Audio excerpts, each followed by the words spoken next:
Buen día. Este trabajo trata del Manual de Control Interno y es presentado por Fabián David Pardo Barbosa, Jessica Paola Arjuela Olarte, Karen Beatriz Canón Susa, Miriam Teresa Pedraza García, Laura Joana Rubiano Arévalo, y en el cual a mí me correspondió el ambiente de control, que se refiere al ambiente que existe en la organización en cuanto a los empleados respecto al control, eficiencia y rentabilidad. Este componente es el primero de los 5 y menciona un entorno que estimule e influencie las actividades del personal con respecto al control de las mismas.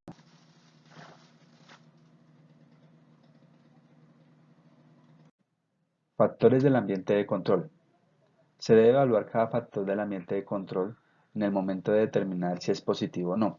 Algunos aspectos son altamente subjetivos y obligan a que se formule una opinión subjetiva e inciden en forma significativa a la eficacia del ambiente de control entre los que están. Integridad y valores éticos.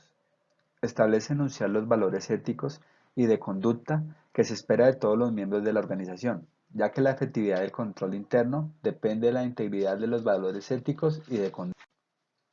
Competencia del personal. Se refiere a los conocimientos y habilidades que debe poseer el personal para cumplir adecuadamente con sus tareas. Consejo de Administración o Comité de Auditoría. Fijan los criterios que perfila el ambiente de control. Filosofía administrativa y estilo de operación. Los actores más relevantes son las actitudes mostradas hacia la información financiera, su procesamiento y criterios contables. De igual forma, se pueden considerar también los siguientes factores. Filosofía de la administración y estilo operativo. El entorno se ve afectado cuando la administración no está dispuesta a ejercer controles apropiados. Estructura organizativa. Proporciona un marco global de trabajo para planear, coordinar y controlar las operaciones. Comité de auditoría.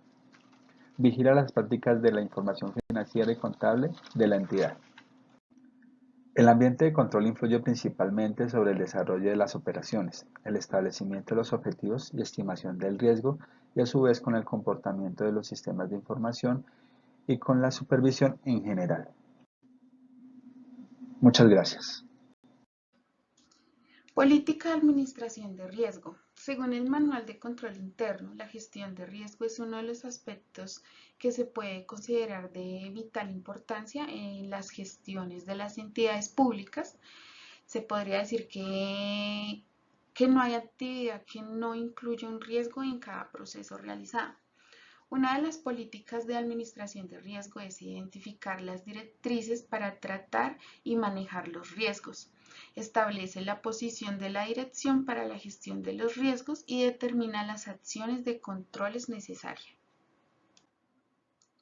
El propósito de esta política es garantizar el cumplimiento de la misión, fomentar en mayor grado la cultura de autocontrol y autoevaluación como herramientas de gestión para lograr las buenas prácticas que logren resolver con calidad y equidad las necesidades de los ciudadanos y el logro de objetivos institucionales como fundamento en los principios señalados en el artículo 209 de la Constitución Política. ¿Cómo identificar los riesgos? Hay líderes de proceso donde aplique la gestión del riesgo de seguridad, donde debe ser debidamente orientado por el responsable de seguridad para la información de cada entidad financiera. Esta persona debe seguir 6 pasos para poder identificar el riesgo, que en el paso 1 tenemos listar los activos por cada proceso. En el paso 2 es identificar el responsable o el dueño del proceso. En el paso 3, clasificar los activos. En el paso 4 es clasificar la información. En el paso 5, determinar la criticidad del activo. Y en el paso 6 es si hay algún riesgo cibernético. A partir de este contexto se identifica el riesgo, el cual estará asociado a aquellos eventos o situaciones que puedan entorpecer o, o afectar el normal desarrollo de los objetivos. Para ello también tenemos 4 preguntas, las cuales son claves para identificar el riesgo. En esta tenemos la primera, que es ¿qué puede suceder? es identificando la afectación que puede suceder. ¿Cómo puede suceder? Establecer las causas. Cuándo puede suceder es determinar de acuerdo con el desarrollo del proceso y qué consecuencias tendrá su materialización. Por último, análisis y clasificación del riesgo. Para analizar este análisis, la Oficina de Control Interno utiliza la información reportada en el mapa de riesgos, que es como el resultado de las auditorías realizadas. En este mapa de riesgos podemos encontrar dos clasificaciones, está por color y una calificación entre 1 y 4 dependiendo del nivel de riesgo. En nuestros niveles de riesgo o en la zona de riesgo tenemos el primero como baja con el número 1 y el color verde, seguido de moderado, esta está calificada por un número 2 y el color es amarillo. Sigue un riesgo alto con el número 3 y su color es naranja. Y por último, un riesgo extremo es con el número 4 y el color es el rojo. La probabilidad y el impacto se determina con base a la amenaza y no por una vulnerabilidad que se pueda presentar. Para los riesgos de corrupción, el análisis de impacto se realiza teniendo en cuenta solamente lo que es el nivel moderado, alto y extremo.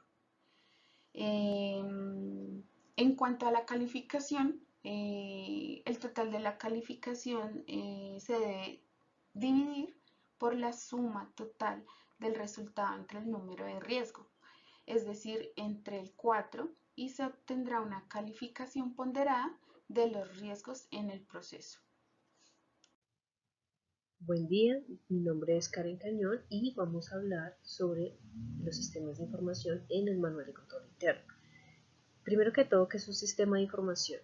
Este es un conjunto de componentes interrelacionados que trabajan para recopilar, procesar, almacenar y distribuir toda información con el fin de respaldar la toma de decisiones y la gestión de una organización. ¿Qué se muestra en el manual de control interno en base a los sistemas de información? Allí se describen los procedimientos y políticas utilizados para una organización para organizar la eficacia y eficiencia de las operaciones, la confiabilidad de la información financiera y el cumplimiento de las leyes y regulaciones aplicables. ¿Qué aspectos podemos incluir en el manual de control interno en base a los sistemas de información? Primero, las políticas y procedimientos de seguridad de la información, que se deben establecer políticas y procedimientos que garanticen que la información se maneje de manera segura y que se proteja el acceso no autorizado y se respalde adecuadamente. También el acceso y la autorización.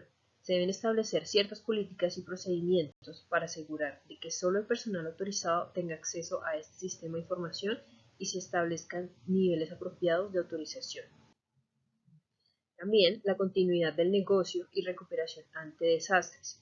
Estos se deben establecer políticas y procedimientos que garanticen la continuidad del negocio y la recuperación ante un desastre en caso de alguna interrupción en el sistema de información.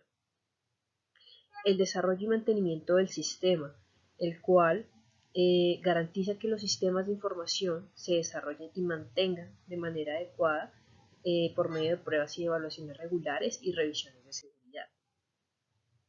El control de cambios, el cual permite establecer políticas y procedimientos que garanticen que todos los cambios que se efectúen en los sistemas de información se realicen de manera adecuada y documentada y que se realicen pruebas y evaluaciones antes de la implementación.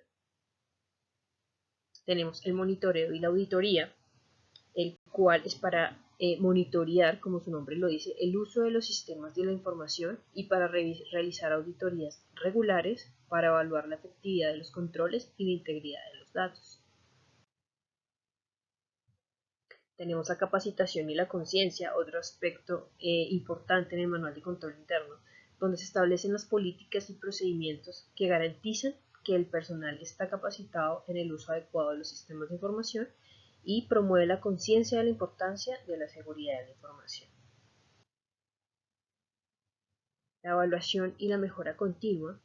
Este aspecto permite evaluar regularmente los sistemas de información y los controles de seguridad de estos mismos para realizar las mejores continuas para permitir y garantizar la efectividad de los sistemas y la seguridad de la misma información.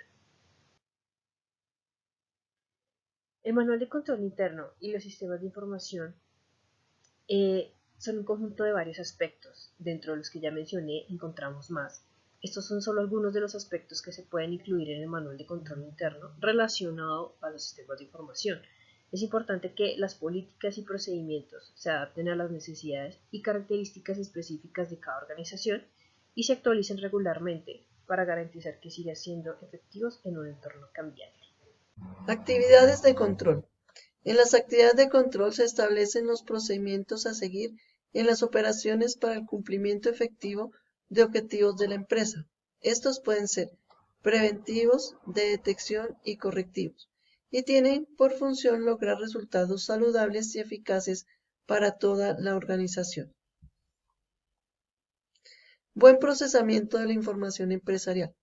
Toda información que entra y sale de un negocio debe ser confiable. Por ejemplo, el control interno debe encargarse que todas las operaciones sean reales y estén siendo contabilizadas y registradas dentro de sus periodos y clasificaciones correspondientes. Segregación de funciones adecuada. Un control interno también tiene la misión de determinar una división adecuada de funciones para que todos aquellos empleados y colaboradores se desenvuelvan en áreas y actividades correspondientes a su experiencia. El fin es evitar errores o irregularidades. Responsabilidad de activos. Otro de los objetivos del control interno es asegurar el acceso de activos solo a personas autorizadas. Verificación del control interno. En la gestión empresarial, conforme una empresa va creciendo, es necesario crear nuevas regulaciones o mejoras al mismo control interno para que ninguna norma establecida pierda efectividad. Algunas tendrán que dejar de aplicarse y otras más deberán ser expuestas y analizadas para considerar si son funcionales o no en la actualidad. Este análisis del control interno debe realizarse periódicamente. Seguimiento o monitoreo de los controles. El control. La auditoría interna debe asistir a la organización en el mantenimiento de controles efectivos mediante la evaluación de la eficacia y eficiencia de los mismos y promoviendo la mejora continua. En el seguimiento se deben tener una auditoría interna donde se evalúe la adecuación y eficacia de los controles en respuesta a los riesgos del gobierno, operaciones y sistemas de información de la organización. Hay que tener en cuenta en el seguimiento el logro de los objetivos estratégicos de la organización, la fiabilidad e integridad de la información financiera y operativa, la eficacia y eficiencia de las operaciones y programas, la protección de activos y el cumplimiento de leyes, regulaciones, políticas, procedimientos y contratos. Los auditores internos deben incorporar los conocimientos de los controles que han obtenido de los trabajos de consultoría en su evaluación de los procesos de control de la organización.